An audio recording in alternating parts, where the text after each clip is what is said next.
Hi everybody! Sunday fun day! Biglang swimming kami today. At dahil biglaan nga sige shoot sa eco bag lahat ng magagamit.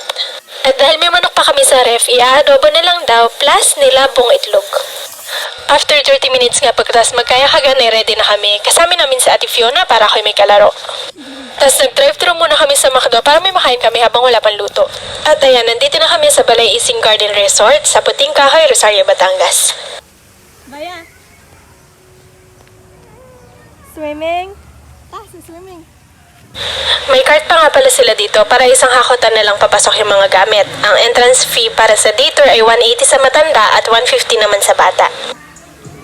Tapos itong kalesa na nga lang yung kinuha namin, good for 6 packs kasi 4 lang naman kami. Ayan, dito naman tayo sa mga swimming pool. Bali, 4 yung swimming pool nila dito. Pakita ko muna sa inyo itong isa. Ito yung pinakaluma at pinakamalaking swimming pool nila dito. Hanggang 7 feet daw to, tapos may 2 slides. Bago yung renovation ng Balay Ising, ay ito pa lang talaga yung swimming pool nila dito. Ito nga pala yung rates para sa entrance fee, cottage, rooms at corkage. Available din yan sa kanilang Facebook page. 10 AM na nga pala kami nakarating dito, pero 7 AM pa lang ay open na sila for day tour. At talagang gamit na gamit nga itong aking floater. Salamat, Shopee!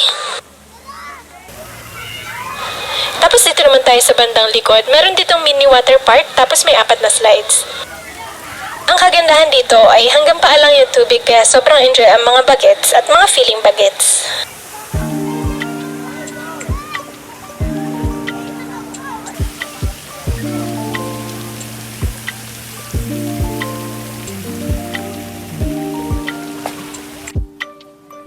Ito yung malapad na slide. O, slide muna tayo.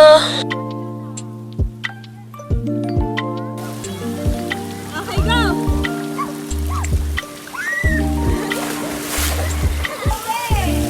At ito naman yung medyo mataas at spiral na slide.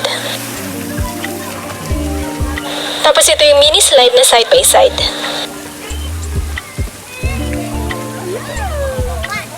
Tapos naglaro-laro muna kami. Paalala, wag niyo po itong gagayanin kasi mauuntog kayo.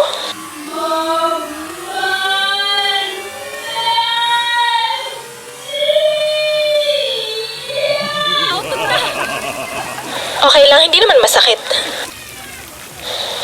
Tapos tumambay kami dito malapit sa malapad na slide. Nasa 2 feet lang yung tubig dito at dito ako super enjoy. Nakita ko yung ibang bata na pinipisil yung ilong nila kaya ginagaya ko lang. Tinetesting ko din nga pala ilubog yung mukha ko sa tubig. Baya. Para sa akin, ito yung pinaka-paborito kong pool at dito nga ako pinaka nag-enjoy kasi pwede akong maglakad, tumalo na tumayo. Ito naman yung pangalawang pool sa may bandang gitna. Medyo mainit dito kaya hindi kami nagtagal. Tapos punta naman tayo sa pangatlong pool. Sa may tabihan naman to at may mini water park ulit.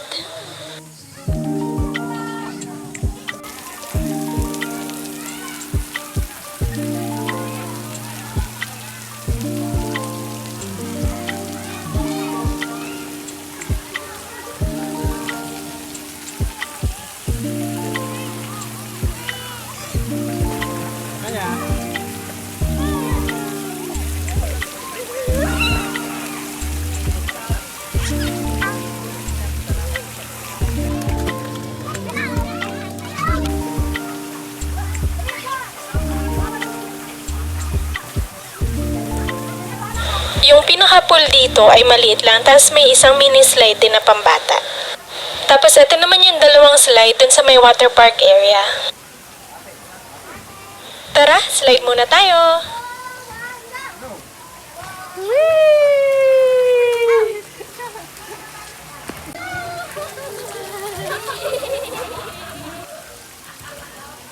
Kapit, kapit.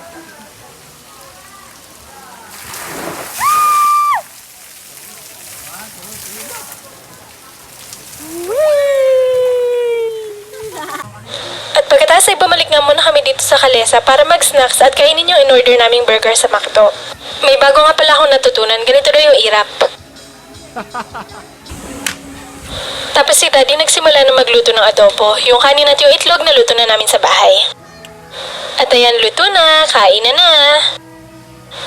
Pagkatas kumain ay nag-inuman muna ng 2 thunders.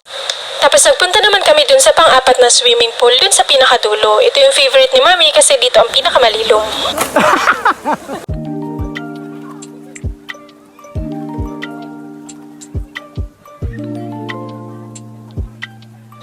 Ang daming natuwa sa akin dito kasi ang late ko pa lang daw ay ang galing ko na mag-swimming. Laking bagay nga din pala na bata pa lang ay sinasanay na sa mga swimming pool para hindi takot sa tubig. Pwede na daw ako mag-swimming lesson, sabi ni Mami.